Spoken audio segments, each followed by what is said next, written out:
Anatolian Leopard by Emre Kayiş. Is that how you pronounce your last name? Kayiş. Kayiş. A Turkish-born filmmaker who's at the Toronto International Film Festival with his directorial debut, feature debut. We find him in the Discovery section. First of all, thank you so much for the sit-down. Thank you for coming to Toronto, and congratulations on your first film. I can't wait to dig into it with you. From what we understand, is this species of the cat family is a rare breed in extinction. We can make a lot of metaphoric links to the protagonist of your film, the setting of your film. Let's talk about the characters, why they go as Mr. Professor, why they go as Mr. Investigator, those specific titles. It's an allegory, and I just want to make it as universal as possible, but meantime also as local as possible. Of course, to choose a zoo as a microcosmos, I try to reveal this country which is kind of crumbling, and I don't know, the values which are getting destroyed everywhere, not just in Turkey, whatever. So, and for me, I don't know, like, it's a nice question, it's an interesting question. I mean, of course, like Mr. Director, yes, his name is Fikret, but in Turkey, maybe it's the custom that everybody is telling him Mr. Director instead of his name, just because of the respect. This is one thing. Second thing is, he kind of became this Mr. Director. This is him, you know. Without this Mr. Director, he becomes, I think he would become naked, something like that. Mr. Prosecutor, yes, yeah, this is the way they talk in a way, and I just want to keep it also as universal as possible. So, yeah, these are the reasons, I believe. The screenplay is so finely tuned, it's rich. I was thinking a lot about, you know, Ankara versus Istanbul, and how those two cities are once perhaps something of the past, something that's very current and corrupt. That's where you're based. And so, is there this polemic or this parallel between Istanbul, which is known as a vibrant, busy city, and then Ankara, which is very much set in its ways?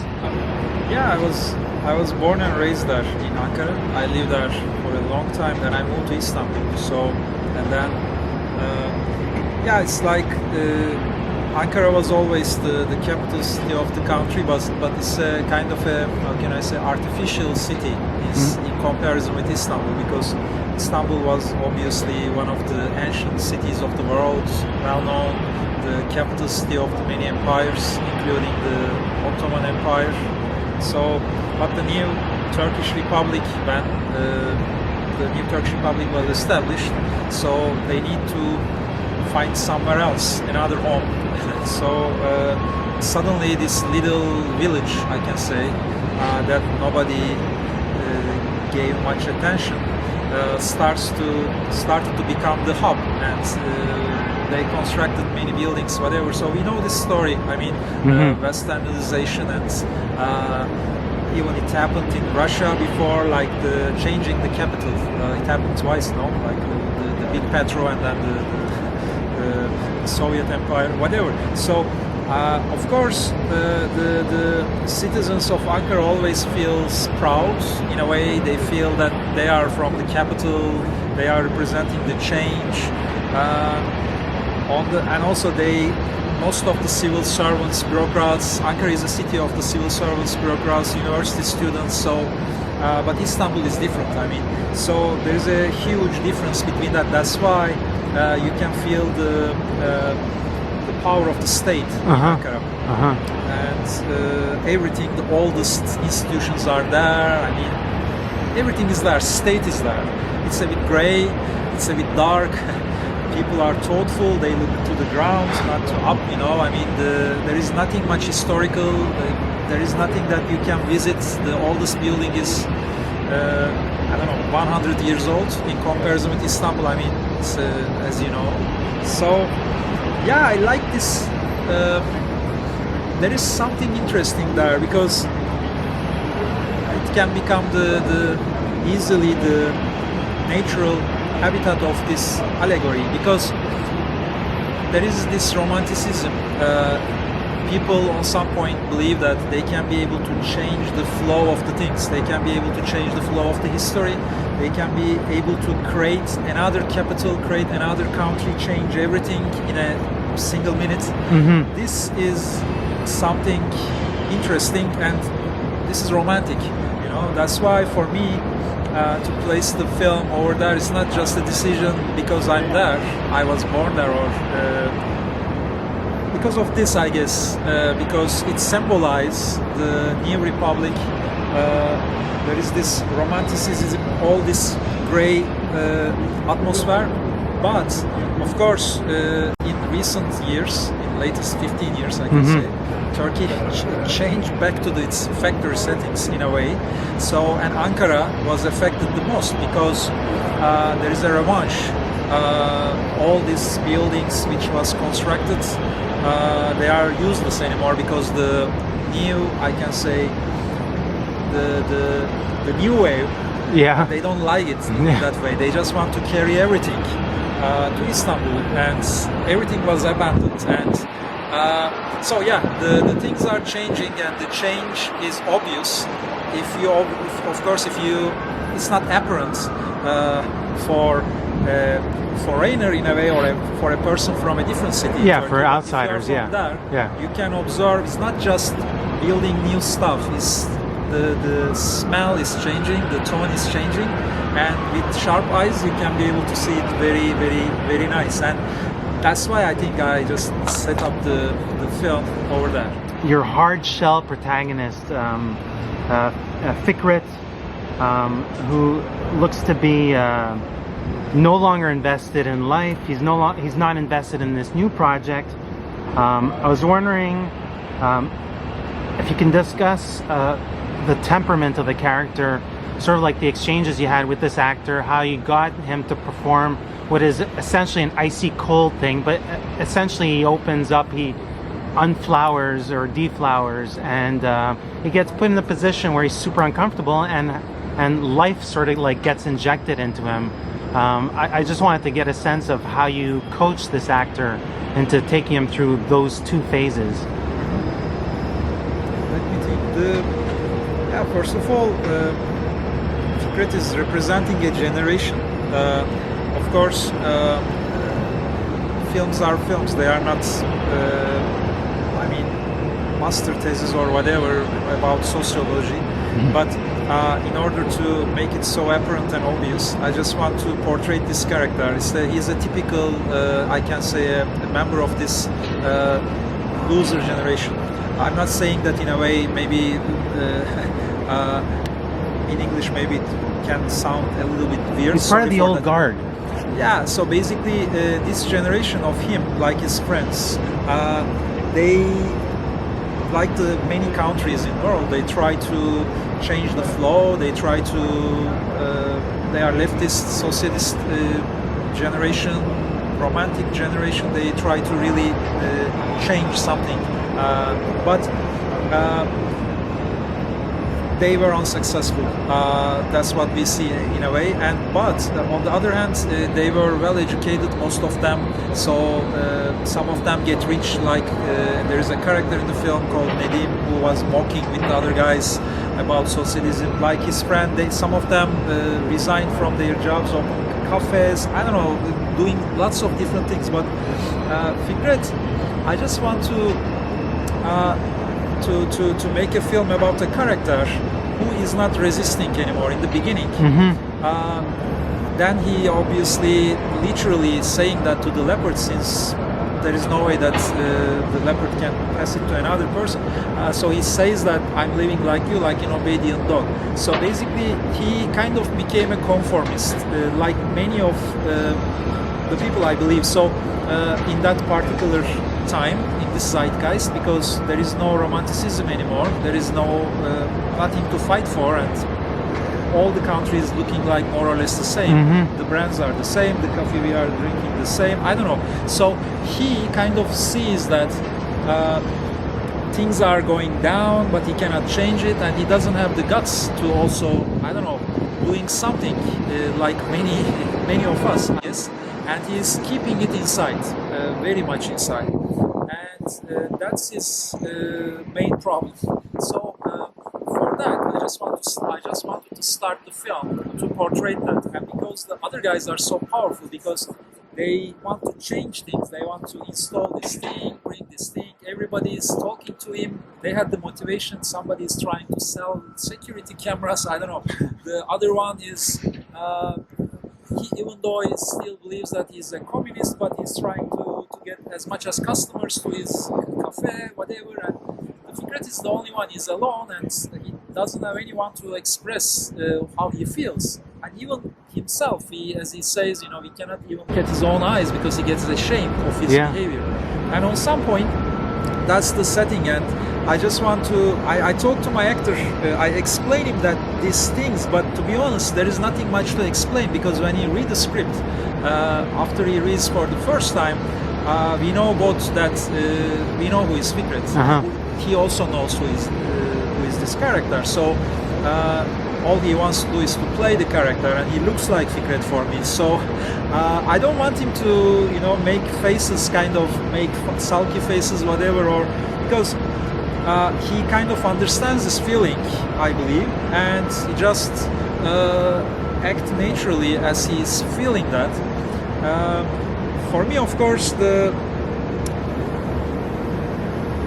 was harder after he buries the leopard, because until this time, it is obvious that he feels weak, the change is coming, and he is hating himself just because he is a conformist in a way. Yeah. So he's fighting with himself, but the life is not waiting. I mean, the cars are passing by. You cannot just think when the green light is there, you have to walk. Otherwise, you cannot think, okay, well, should I walk or whatever. Then the red light comes and you have to stay again. So the first act is covering that, and it was easier. But then, because I just want to add this humorous tone to the film, which is super important for me. This was the part that we were talking a lot, and I just told him that when he realized that he can try something before getting, punched by the system, he can at least be a little bit of a thick bone in their throat. A thorn on in their side. Exactly. So then, of course, because he never he's a very honest guy. He's working for the state. He doesn't know this kind of thing. So he starts to be playful. And of course, when he becomes playful, this type of person, of course, it's funny because when he says a lie, when he smiles to someone or whatever, it's hard because acting is maybe easy, but acting, because he was badly acting when he is acting, so this is the thin line that we were discussing. But of course he's a very clever and a very talented actor, so I don't like to tell things to my actors. I just want them to do and bring the nuance on their own. Then we talk maybe, but this is how we communicate. Sometimes we fight on some points, not a bit of just like try to understand, like what is that and how we can portray this. But it was a very, I think, nice collaboration. Yeah, exactly. It was a nice one. Yeah. For me, this is like a whodunit. This is the type of thriller that speaks to me. It's a non-thriller. It's also a tragicomedy in a sense. Like you embed this with a lot of irony and a bleak sense of humor. In writing the project, how did you sort of like think out or sketch out those sequences, those beats? Was that a difficult portion to add to it, or is this very much part of your own DNA? The latter one, I think maybe it's hard to say. Yes, maybe it's just I kind of see in that way, I guess. The thing is, humor. I like, for example, this is obviously some sort of a tragedy, but on the other hand, it's a little bit like Chekhovian tragedy. This I like because I dislike melodramas, and I dislike when we are really, how can I say? I think the film's supposed to talk, or let me build it in a different way. We shouldn't show the reality like exactly as it is. You know what I mean? So this is boring for me because I mean, if it's sad, something is sad. I always believe that I shouldn't just portray it as sad because it's not like that. You know what I mean? So and the humor itself, of course, is my. Humor is a very interesting thing. It's the way that how my characters and myself tackle with life. Yeah. Because otherwise, life is extremely hard, and all of us, I believe, find it difficult, I guess. So being a human being, and humor is just it's not an artificial thing. It's inside. It's already there. So what I'm doing is I'm just showing that, and I can see in every situation humor. So. Yeah, so that's why I think in the film it just comes. I'm not trying to create this because the thing is there is one single maybe particular element which comes naturally when I'm trying to when I'm portraying the humor in the film is I can call very Turkish, very Anatolian, which I can't find in the Western societies, like the motivations. It is very funny, like for example, the chief who wants to install a coal farm, or the other people. Everybody has a motivation, and they don't see you. They are so focused on to their motivation, and they are trying to get some help from you. For example, a chief police officer, what you expect from him is to investigate. Yeah. I mean, to find the culprits. But instead, I mean, since Fikret is the veterinarian and he might know someone, so and he doesn't suspect from him, so he just want to get some help from him. So these kind of things, I believe, or the other guy is trying to sell the cameras, even though this guy is desperately watching the change, something like that. So these kind of things are naturally bringing it's like a bit like a lost in translation, and there is the connection is getting lost. So the humor kind of spilled from there. So I don't know. It's about the observation, I guess. So that's how I bring. I want to believe that it's a regional sense of humor. I was thinking obviously of Kurzmaki, but I was also thinking about the Romanian, some samples in the Romanian New Wave, and how they intellectualize different things like when I was watching the film, like a person stepping in mud and having their shoe dirty. Inherently, it's not that funny, but just how you make him go through the motions of trying to wipe it off and have a conversation at the same time. That's funny to me. So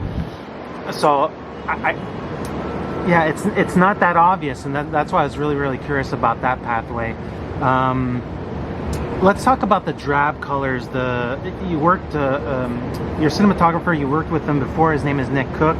I was really impressed by the foreground, the background design. The colors are very drab. Talk to me about that palette. Obviously, it could be a deliberate choice. It could be just the fact that of the season that you filmed in. It might not necessarily be tied to Anatolia. Just let's talk about that choice. Yeah, the thing is, for me, a movie is a little bit like maybe more closer to poetry. So the tone, the melody, or whatever it is. When I'm writing, this is the most important thing, and when I try to shoot it, this was the first thing that we talked with Nick. We worked together in my graduation film as well, and I quite like to work with Nick. I think we're gonna work together for a while. It seems like this. So I think so. We started to talk about the tone of the film, not necessarily with the colors. I mean, just the tone, how to see the things, because how to portray. Because I don't like to cut much or shoot from different angles. So where to put the camera, how to see this. It's like without having anything but just trying to imagine when you close your eyes. So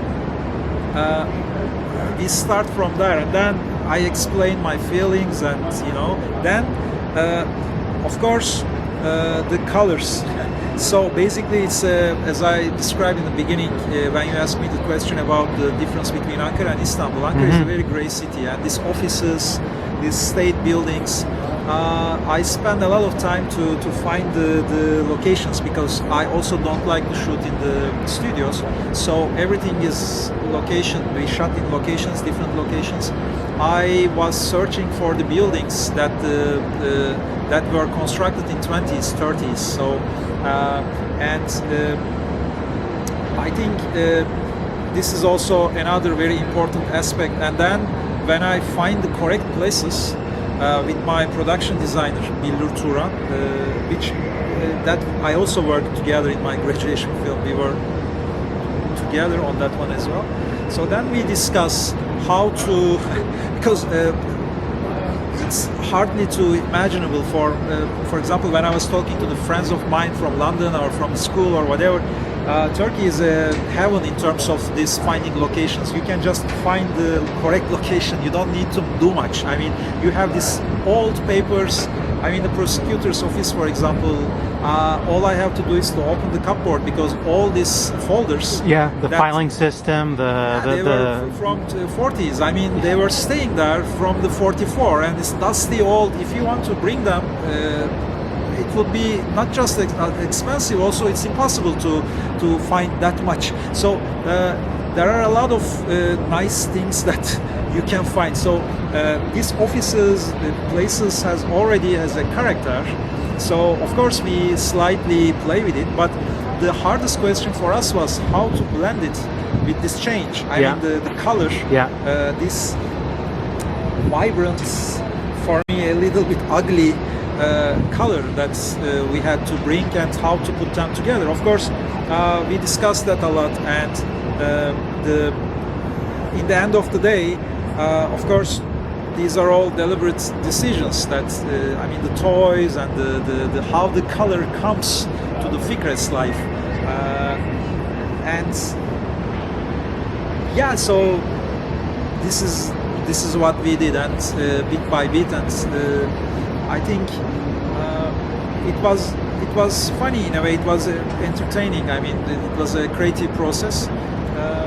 So this is how we move forward bit by bit with the production designer and the cinematographer, with my team like Billur and Nick. So this is, I can say. And what are some larger ideas that you'd like to tackle in your future cinema, or narratives and other any? I'm interested in many things, but the things that I am, I think.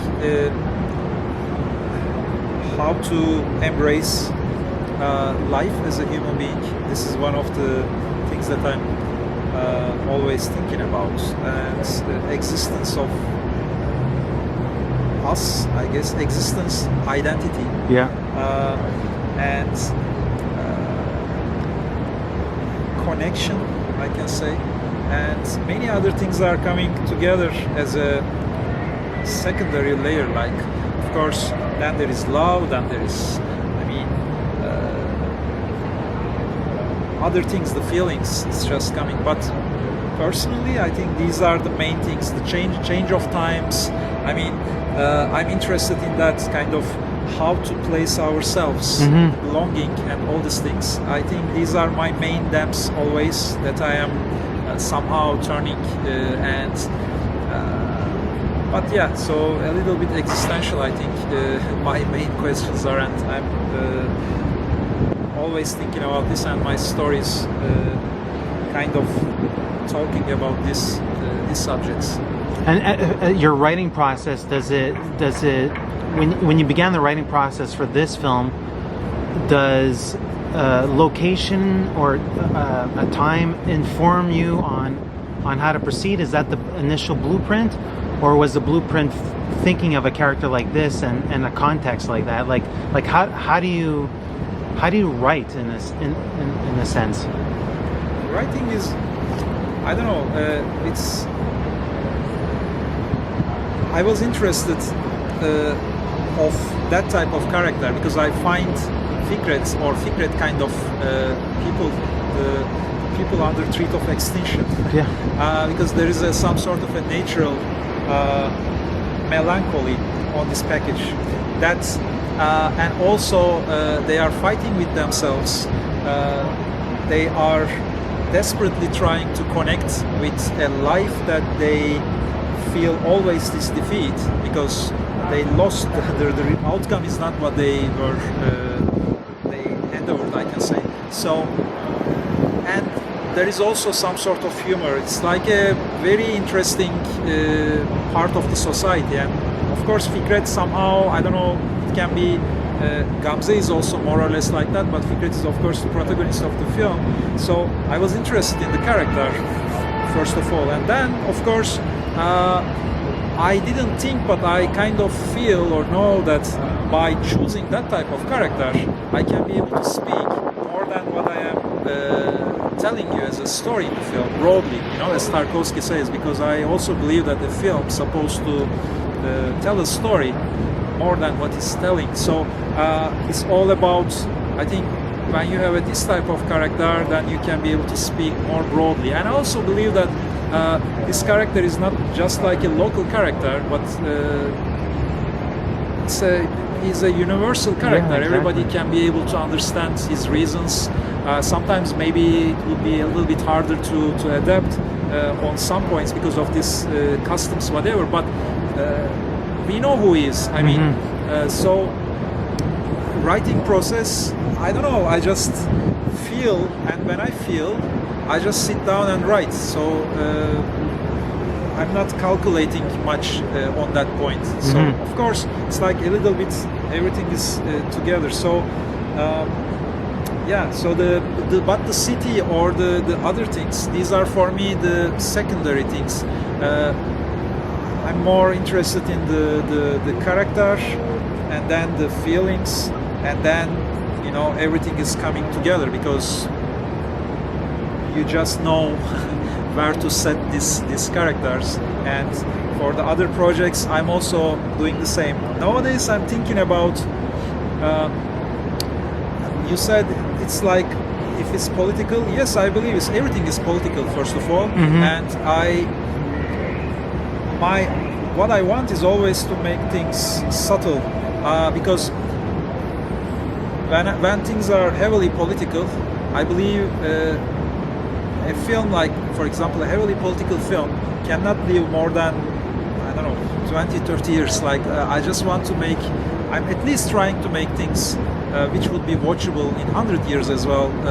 Of course, it's not like a determination or anything, but I see things like that. So just to show the atmosphere, the reality in a honest way. Yeah. But then I think I want to focus on the eternal part, which is us. We never change as human beings. Our problems are always the same. We think we are unique. We are not. We are just desperately trying to cope with life, and I think this is very interesting. So I'm just trying to portray that. Trying to make sense of it all until we're on our deathbeds. Yeah, maybe. Emre, thank you so much for your time, and I really responded well to this film, and I look forward to your future output. So good luck with this film on the film festival circuit and getting your PCR tests and all that stuff. Hey, this is Eric from IONCINEMA.com. If you want to support us, subscribe below. For more reviews, interviews, film festival coverage from Sundance, Cannes, Toronto, you want to check out these guys on this side.